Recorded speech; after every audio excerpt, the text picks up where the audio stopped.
جار باز دەکرێت و باز کراوە دەربارەی چارەسەری کێشەی سیاسی کێشەی ئابووری و ئێمە زۆر جار قسەمان لەو بارەوە کردووە کە ئەوەش بۆ خۆی بواری خۆی هەیە و شوێنی خۆی هەیە تێدا باز بکرێت بەڵام من ئەم بابەتەی کە ئەمڕۆ بۆ ئێوە باسی دەکەم حەقیقەت تایبەتە بەلایەنی معنەویەوە باسی ئیمان دەکەم ئیمان چ ڕۆڵێک دەبینێ و ئیمان ئەگەر ئینسان لەژێر سایە ئیماندا ژیانی چۆن دەبێ و ئەو شتانەش کە دەخرێنە ڕوو بۆ ئەوە کە خەڵک و خەڵکی مسلمان بەرامبەر بە ئیمان و ئیسلام خەنە دوودڵی گومانەوە بێمە سەر تەوەری یەکەم ژیان لە سایە ئیماندا بۆی بزانی ژیان لە سایە ئیماندا چۆنەوە ئیمان چ کاریگەریشیە لە ژیانی تاکدا و لە ژیانی خێزاندا و لە ژیانی کۆمەلگادا و لە ژیانی قوارەیەکی سیاسیشدا دەبێت پێشە پێناسەی ئیمان بکەین ئیمان برا خوشکانی بەڕێز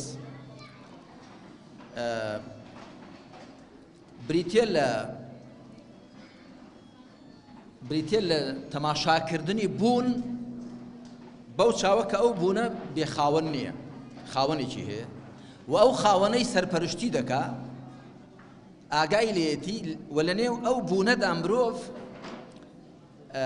بێخاوەن نییە بێساحەب نییە و بێسەرپەرشت نییە ئەوە خلاصەی ئیمان دەبێتەوە بەوە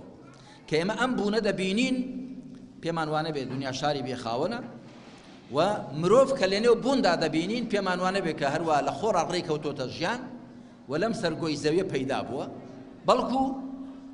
ژیان خاوەنێکی هەیە و مرۆڤیش پەروەردگارێکی هەیە پەرستراوێکی هەیە مشورخۆرێکی هەیە لەسەر زەوی دایناوە و حکمت و ئامانجێکی ڕەچاو کردو کە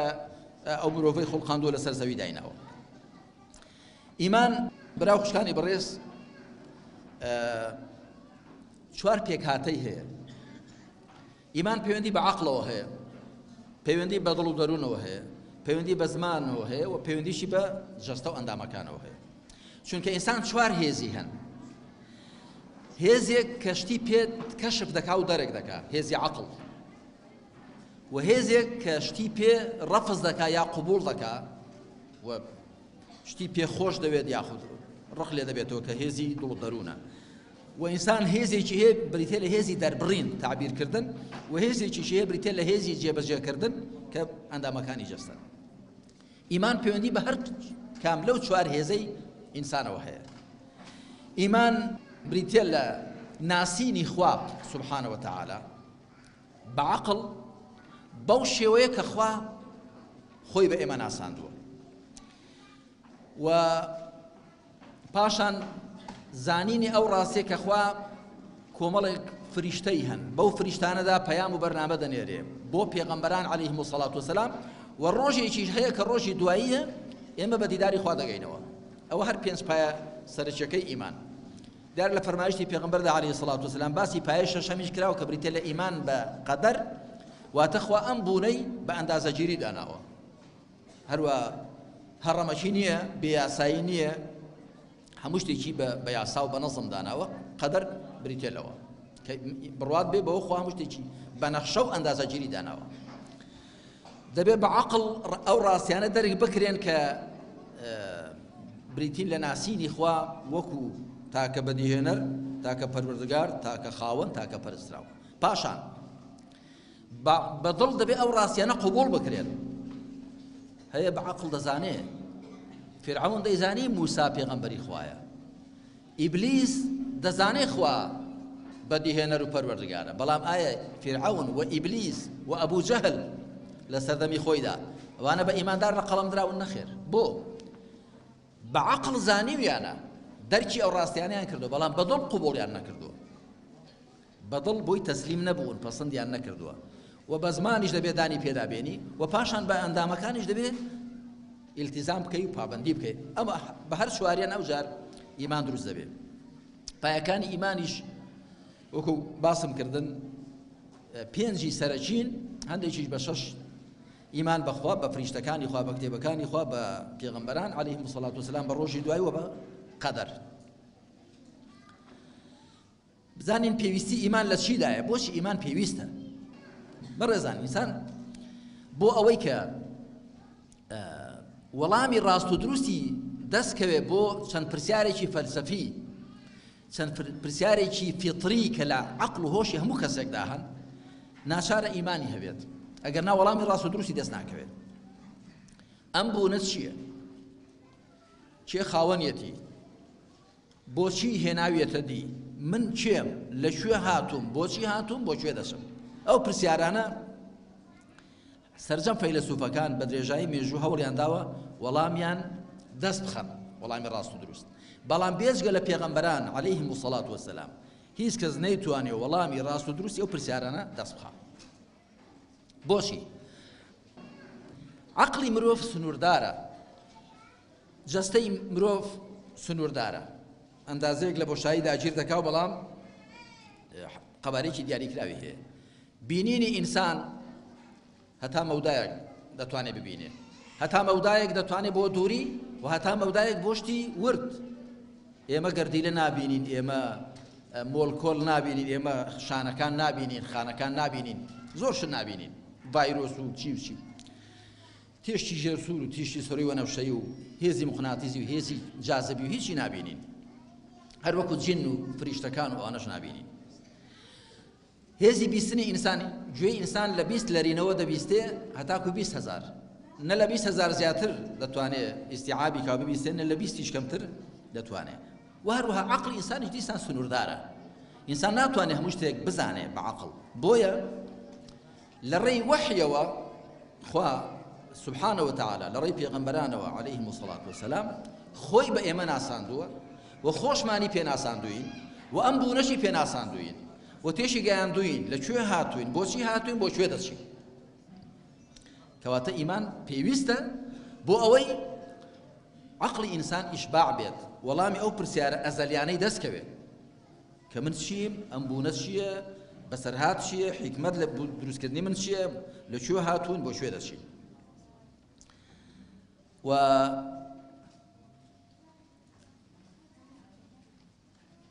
لە ڕاستیدا خوا سبحانه وتعالى کارێکی وای کردووە ئێمە بە عەقڵ خوا بناسین بە فیترەت و دڵ و دەروون خوا بناسین تەماشای مێژوو بکەین خوا دەناسین دەستی خوا تەماشای دەوروبەرمان بکەین خوا دەناسین بۆی هەندێک لە زانایان گوتویانە الطرق إلى الله بقدر أنفاس الخلائق ڕێەکان بەرەو خوا بۆ ناسینی خوا بە ئەندازەی هەناسەی دروستکراوەکانن ڕێ بەرەو خوا زۆر زۆرن یعنی یەکێک لەو یاسا عەقڵیانەی کە هەموو عەقڵمەندانی دنیا لەسەریان پێک هاتوون هەموو پەیدا بوویەک پەیداکەرێکی هەیە هەموو پەیدا بوویەک دەبێت پەیداکەرێکی هەبێ هەموو ڕێک خراوێک شتێکی منەظەم سیستماتیک دەبێت ڕێکخەرێکی هەبێ ئەوانە یاسای عەقڵین یعنی هەر کامێک لە ئێمە کتێبێک لە شوێنێک ببینێ دەزانێ نووسەرێکی هەیە هەر کامێک لە ئێمە لە شوێنێک کۆشتێک ببینێ دەڵێ بینایەک بەنایەک دروستی کردووە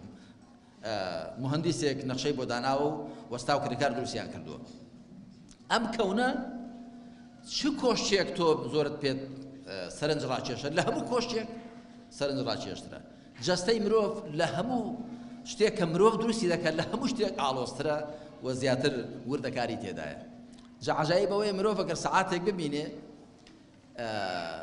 کەس ڕێ ئەوە دانانێ بڵێ و سەعاتە لە خۆوە دروست بووە بەڵام مێشتی مرۆڤ کە لە 13 ملیار خانە پێکاتووە هەر خانەیەکیان چەند بەرابەری سەعاتێک وردەکاری زیاتر تێدایە چ عەقڵێک قبوڵ دەکا ئەو مێشکە بەو هەموو ئاڵۆزی وردەکاریەوە ئەمجا باقی ئەندامەکان و ئەندامەکانی دیکەی جەستەی مرۆڤ ئەوە دڵە 72 جار یا کەمتر زیاتر لە خولەشێکدا لێ دەدا یعنی لە دقەیەکدا 72 جار دڵ خوێن دەگەیەنێ بە هەموو خانەکانی لەش دەشیهێنێتەوە دەیگەیەنێ خواردنی پاشیان دەگەیەنێتێ دەشیهێنێتەوە خواردنی پیس دەرداوێ ئەمجا سیەکان و ئەمجا گەدە و جگەر و هەموو ئەو ئەندامانەی کە ئەو ئەندامانەی کە جەستەیان لێ پێک دێ جا بۆ ئێخوا سبحانه وتعالى لە قورئاندا زۆر سەرنجی ئێمە ڕادەکێشێ بۆ خۆمان و بۆ بوونەوەر و دەوروبەر دەفەرمێ وفي أنفسكم أفلا تبصرون لە خۆتاندا بۆ سەرنج نادەن لە خۆتان ورد بنەوە و دەفەرمێ سنريهم آياتنا في الآفاق وفي أنفسهم حتى يتبين لهم أنه الحق نیشانەکانی خۆمانیان پێشان دەدەین لە ئاسۆیەکاندا و لە دەرونی خۆشیاندا تاکو بۆیان دەرکەوێ کە خوا حەقە سبحانه وتعالى یاخود کە قورئان حەقە. ئێستا بێمە سەر باسی ئەوە کە گرنگی ئیمان و ژیان لە سای ئیماندا چییە؟ یعنی ئەگەر ئینسان بە ئیمانەوە بژیە چی دەست دەکەوێت؟ ئەگەر بێ ئیمان بێ چ زەرێک دەکات با تەماشایەکی بکەیت. ئەڵبەتە من هەموو ئەو بابەتانە بە ناچاری دەبێت زۆر بە پوختی و بە گوشراوی بۆتان باسکەم.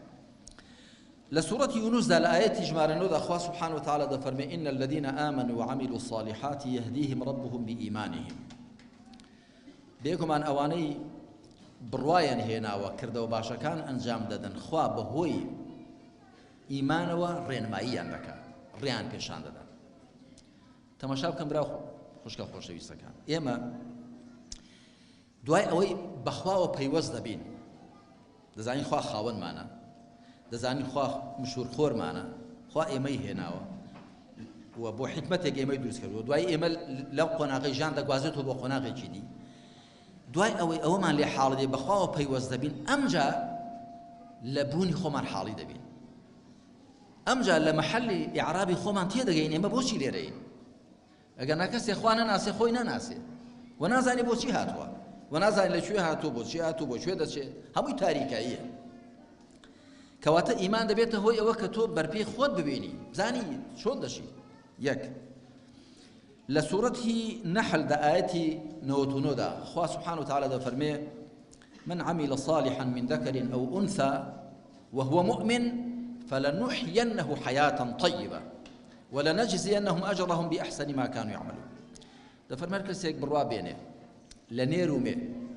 تەمان لە مەسەلەی ئیمان و ئیسلامدا لە مەسەلەی دینداریدا فەرقی نێر و مێنێ، وەکو یەکن، تەماشای مرۆڤ دەکرێت نەک تەماشای ڕەگەزی. هەر کەسێک کردەوەی باش بکات لە نێر و مێ و بڕواداریش بێ، خوا دەفەرمێ لە دنیادا بە ژیانێکی پاک و چاک دەیژیێنی، ژیانێکی پاک و چاک وشەی طەیب، واتە ئەو شتە هەم پاک بێ هەم چاک بێ. تەماشا بکەن ئینسان بەهۆی ئیمانەوە پێش ئەوەی زانست بەرەو پێشەوە بچێ بڵێ ئەو شتە زیانی هەیە، ئەو شتە زیانی هەیە، ئەوە مەخۆ، ئەوە مەکە، ئەوە مەکە، بەهۆی ئیمانەوە لە هەموو شتە زیان بەخشانە دوور دەبێت. ئێستا کە زانست بەرەو پێشەوە چووە دەرکەوتۆ کە مادە سەرخۆشکەرەکان چ زیانێکیان هەیە، گۆشتی بەراز چ زیانێکی هەیە، بۆ وێنە جگەرە کێشان، زینا و داوێن پیسی، انحرافی جینسی بە هەموو شێوەکانیەوە، نەخۆشی ئایدز و چەندان جۆرە نەخۆشی و قومار چ زیانێکی هەیە، هەر هەموو ئەو شتانێک کە خوا قەدەغەی کردوون بەهۆی ئیمانەوە ئەتۆ خۆتیان لێ دوور دەگری. چەند جیل لە موسڵمانان هاتوون خۆیان لە قەدەغەکراوەکان دوور گرتووە بەبێ ئەوەی کە بۆیان دەرکەوێت زیانەکەیان چییە وە چۆنە، بەهۆی ئیمانەکەیانەوە. هەروەها ئەو شتانەی کە باشن، نوێژ، ئێستا لێکۆڵینەوەی دوور و درێژ هەیە دەربارەی نوێژ، فەلسەفەی نوێژ، کە هەم لە ڕووی وەرزشی جەستەیەوە، هەم لە ڕووی تەرکیزی عەقلیەوە، هەم لە ڕووی ئۆخژن و ئارامی دڵ و دەروونەوە، هەم لە ڕووی جوانبوونی ئەخلاقەوە، نوێژ، ڕۆژوو، عیبادەتەکانی دی. دوای ئەوەی کە زانست بەرەو پێشەوە چووە ئەو شتانە کەشف بوون، بەڵام بەهۆی ئیمانەوە پێشەوەی خەڵک نهێنی و حکمەتەکانیش زانێ بەهۆی ئیمانەوە واجباتی شەرعی ئەرکە شەرعیەکانی جێبەجێکردن، خۆی لە قەدەغەکراوەکان پاراستووە. کەواتە کە خوا دەفەرمێ هەر کەسێک ئیمانی هەبێ لە نێر و مێ و کردەوەی باش بکە بە ژیانێکی پاک و چاک دەیژیێنی. ئینسانی ئیماندار دوورە لەو نەخۆشیانەی کە لە گوناحان پەیدا دەبن، دوورە لەو حاڵەتە دەروون تێکچوونانەی کە لە ئەنجامی قەلەق و دڵڕاوکە و خوانەناسی و دوور لە خوایی و پشت بە خوا نەبەستن پەیدا دەبن. ئینسان مەخلووقێک کە پێویستی بەوە هەیە لە پەنای خوادا بژی، پێویستی بەوە هەیە پشتی بەخواوە بێ، پێویستی بەوە هەیە بزانێت کە مشورخۆرێکی هەیە، ئاگای لێیەتی، سەرپەرشتی دەکات. لە سوورەتی ئەنعامدا خوای پەروەردگار ئاوا بۆمان وێنا دەکات کە ئیمان چ ڕۆڵێک دەبینێ لە ژیانی مرۆڤدا. دەفەرمێ أو من كان ميتا فأحييناه وجعلنا له نورا يمشي به في الناس كمن مثله في الظلمات ليس بخارج منها. آية كسيك كمردوب زيندو مان كردوا والروشنايك مان بيدا لنيو خلشي دا بي بروا وكو كسيك وايا كلا تاريكايان دا يوليان درباز نابي. إنساني إيمان دار وەکو ئێوە کە زیندوو لەگەڵ مردوسەندی فەرقە ئینسانی ئیماندار لەگەڵ بێ ئیمان ئەوەندەی فەرقە و کەسێک کە لەبەر ڕۆشناییدا بەڕێوە دەچێت زۆر جیالەوەی کە لە تاریکایەندا و بەرپێی خۆی نابین ئینسان بەهۆی ئیمانەوە زیندوو دەبێت ڕۆحێکی زیندوی دەبێت دڵ دەرونێکی زیندوی دەبێت و بەهۆی ئیمانەوە ئینسان بەرپێی خۆی دەبینێ حەڵاڵ و حەرام چاک و خراپ دۆست و دوژمن یەکجیا دەکاتەوە ئەوە ئیمانە پێت دەڵێ ئەوە مەکە ئەوە مەکە ئەوە مەکە چۆ زیانی هەیە ئەو شتانە ئەنجام دەچون کە بۆ خۆت بۆ دنیا و بۆ دواڕۆژت باشە بەهۆی ئیمانەوە ئینسان وەکو گوتم دەستی لە هەموو خێر و چاکەیەک گیر دەبێت لە هەموو شەڕ و خراپەیەکیش دوور دەبێت و دەپارێزرێت ئەمە ئەگەر بە شێوەیەکی خێرا باسکەین کە بەرهەمی ئیمان لە ڕووی عەقڵیەوە لە ڕووی عەقڵیەوە براو خوشکانی بەڕێز عەقڵی ئینسان هەمیشە لە بیرکردنەوەدایە دەبێت شەقێک هەبێ ئەو عەقڵە پشتی پێ ببەستێ ئەگەر هەر ڕۆژە قسەیەک دەکات ئێوە دەبینن ئەوانەی ئەهلی فیکرن ئەهلی سیاسەتن ئەگەر پشت بەسەرچاوەی وەحی و زانیاری بێسنووری خوا ببەستن هەر ڕۆژە قسەیەک ناکەن هەر ڕۆژە هەڵوێستێک نانوێنن شەسپاو دەبن دامەزراو دەبن بەڵام ئەوەی دیکە وەکو وڵە بە ڕۆژە دەبێت هەر ڕۆژە ڕوو لە لایەشی بکە چونکە هەر جارە غەریزەی بۆچوونی عاتیفەی بەلایەکیدا دەبا کەواتە لە ڕووی عەقڵیەوە ئینسان بەهۆی ئیمانەوە دامەزراو دەبێت لە ڕووی فیتری و دڵ و دەروونەوە ئەو ئۆخژن و ئارامیەی بەهۆی ئیمان و پەیوەندی لەگەڵ خوا ئینسان دەستی دەکەوێت بەهۆی هیچ شتێکەوە دەستی ناکەوێت لە ڕۆژ ئاوا لە وڵاتانی وەکو سوید و نەرویج و لە ئەمریکا و لە وڵاتانە کە ژیان و گوزەران لە ڕووی مادی زۆر تیاندا پێشکەوتووە خەڵک هیچ پێویستی بە پەچی لەسەر هیچ شتێک نەکەوتووە خۆکوشتن هەیە بۆچی چونکە ئەو مرۆڤە لە ڕووی ڕۆحیەوە هەست دەکات هەر برسیە هەر تینوویە بەهۆی ئیمان و بەهۆی خواناسیەوە ئینسان ئیشباع دەبێت دڵ و دەرونی تەسەلای دێ ئەگەر ناوەکو پیرەمیردی شاعیر دەڵێ تەماع وەک ئاوی سوێری دەریایە هەردەی خۆیتەوە و تەسەلات نایە ئەوەی بە تەما بێ بەهۆی مادیاتەوە بەهۆی خانوبەرێ باش و سەیارە و پارە و ئەوانەوە ڕۆحی ئیشباع بێ بەهەڵەدا چوە ئەو ڕوحا بەو شتە تێر دەبێ کە لە لای خواوە دێ چونکە ڕوح دروستکراوێکی تایبەتی خوایە ويسألونك عن الروح قل الروح من أمر ربي درباري الروح برسار ديتا كان بلا الروح پەیوەندی بە فەرمانی پەروەردگارمەوە هەیە لە عالەمی خەلق نییە لە عالەمی ئەمرە بە فەرمانی ڕاستەوخۆی خوا دروست بووە ئەو ڕوحە بە چی شاد دەبێ بە چی خژنی دێ بە چی ئارام دەبێ ئەلا بذیکری الله تطمئن القلوب ئاگادار بن تەنیا بە یادی خوا دڵان ئارام دەگرن ئەو خژنیان دێ تەسەلایان دێ بە هیچ شتێکی دیکە ئەو خژن و ئارامیە بۆ ڕوح پەیدا نابێ لە ڕووی ڕەوشتیەوە ئینسان ئەگەر لە سای ئیماندا بژێ ئەو ئیمانە پێی دەڵێ وەکو گوتم ئەو ڕەوشتانە خراپن خۆیان لێ دوور بگرن ئەوانە چاکن خۆتیان پێ بڕازێنەوە ئەوەی کە ئەهلی تەسەوف و عرفان دەڵێن التحلية بالفضائل والتخلية من الرذائل رازانەوە بە صیفەتە پەسەندەکان خۆبژارکردن لە صیفەتە نزم و پەستەکان ئەوە لە سای ئیماندا دێتە دی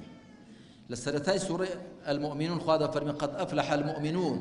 الذين هم في صلاتهم خاشعون والذين هم عن اللغو معرضون والذين للزكاة فاعلون والذين لفروجهم حافظون تدعي لكوتاي سورة فرقان وعباد الرحمن الذين يمشون على الأرض هونا وإذا خاطبهم الجاهلون قالوا سلاما هتا دوازن سيانزا صفة دجميره بهوي إيمان وإنسان دستي لهمو روشتي برز پسند جير دبي ودتواني خوي ببرازينتوا وخوشي دتواني كنترول كا غريزكاني خوي عاطفي خوي جستەی خۆی کۆنتڕۆڵکە خۆی لە هەر ڕەوشتێکی دزێ و خراپ بەدوور بگرێ لە ڕووی کۆمەڵایەتیەوە کۆمەلگایە کە لە سایە ئیماندا بژێ براو خوشکانی بەڕێز پێکهاتەکانی ئەو کۆمەلگایە بەرپرسەکان خەڵکی دیکە خوێندەوارەکان و خەڵکی دی پیاوان و ئافرەتان پیران و گەنجان هەموو پێکهاتەکان هەموو توێژەکان لەسەر بناغی ڕێز لە یەکدیگرتن و ڕەحم بە یەکدیکردن پێکەوە مامەڵە دەکەن